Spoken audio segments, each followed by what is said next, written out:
Hey everybody, Lady Cheryl here. Welcome to my YouTube channel. In this video, I'm going to share with you my 8 top tips for successfully growing seedlings in your home to transplant outside in the spring. Okay, so let me show you how to do it. Let's get started. The garden alone while the dew is still on the roses. And the voice I hear falling on my ears, the Son of God discloses. And he walks with me and he talks with me and he tells me I am his own. And the joy we share as we tarry there, none other has ever known. Okay guys, I want to share with you how I potted up my blue curly kale. I'm going to remove one out and show you. I put it in the cow pots. You see there? But I removed the netting from the peat pellets. I put holes in the sides of the pot. And these are biodegradable. I told you before they're made out of aged cow manure. And they will feed the plants. And I also want you to know that I'm using inside potting mix. And I'm going to explain further in this video the difference between inside and outdoor potting mix. I'm going to now show you actually step by step how I pot up into cow pots. Now, the first thing I do is I put a few holes in the cow pots for ventilation, because some people complain about that they stay too moist or you get mold. I don't think it's the pots itself that causes that. I think it could be several reasons why you get mold. One, you could be using outdoor potting mix or some other seed starting mix that you didn't kill the gnats, and the inside seed starting mix doesn't have the bark and fertilizers or worm castings, things where gnats can hide in.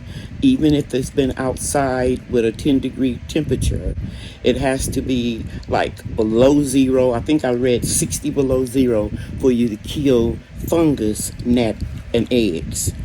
Okay, so this is just a little fan blowing on here, because you know I'm doing this in my room and I have cardboard placed here to keep everything neat. As the seedlings are growing and the roots are extending down here, it will wick up the water that you put at the bottom. So that's another reason I think you might get a lot of fungus. So I recommend you watering from the bottom, putting some holes for ventilation, and then also keeping a fan on your seedlings to mimic wind, and that helps them acclimate when you finally harden them off outside. The wind, not keeping them wet at the top, and ventilation. Okay? All right.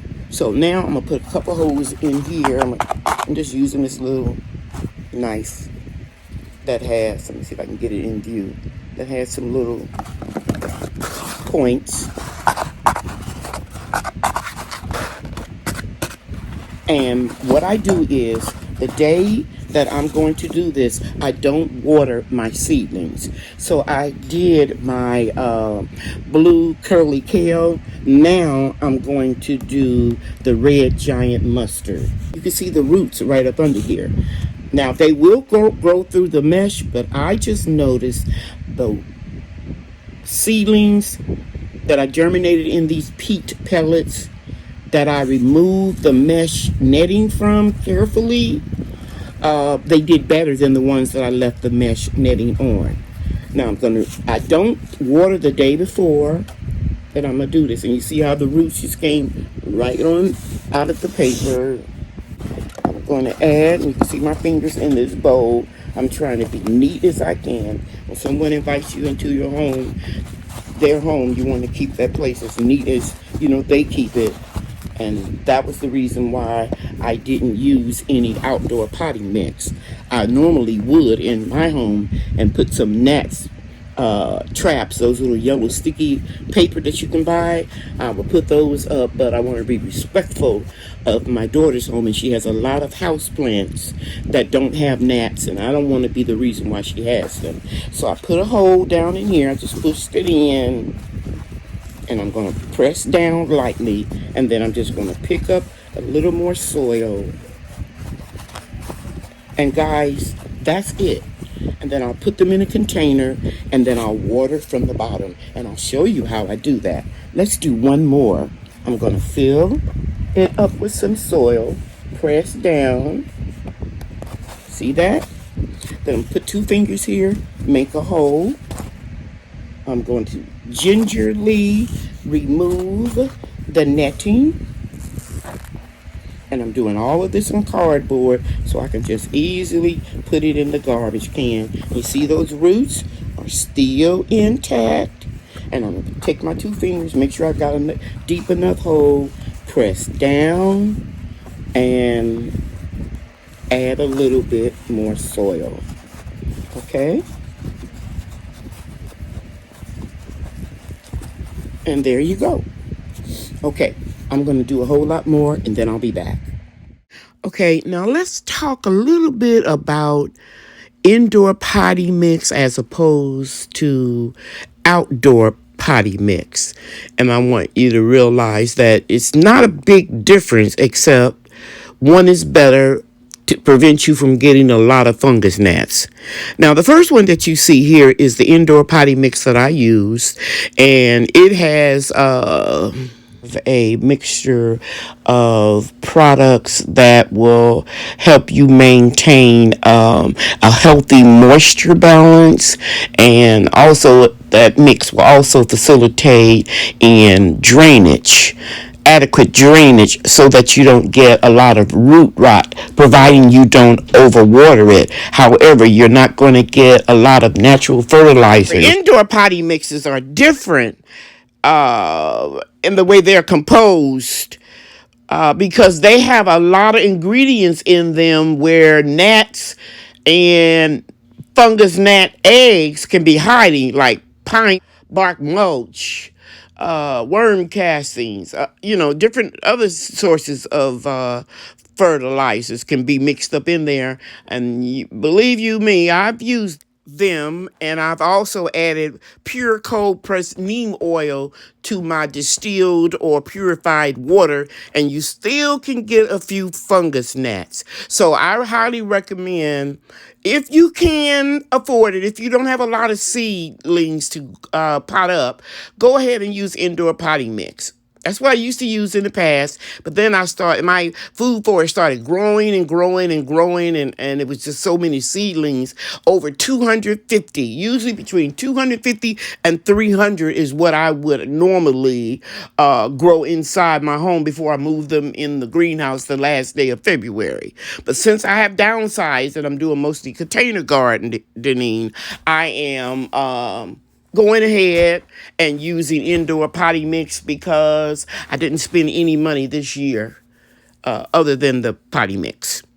But whatever you decide, there are ways to combat fungus gnats. Okay? You can look on my playlist for my seed starting videos, and I offer a lot of tips. Okay, so now it is time for me to show you how I water the cow pots. I'm just going to simply pour my water at the bottom, and it's going to wick up what it needs. And I remove one so that you can see that this is on a level surface, and it will wick up the water from the bottom.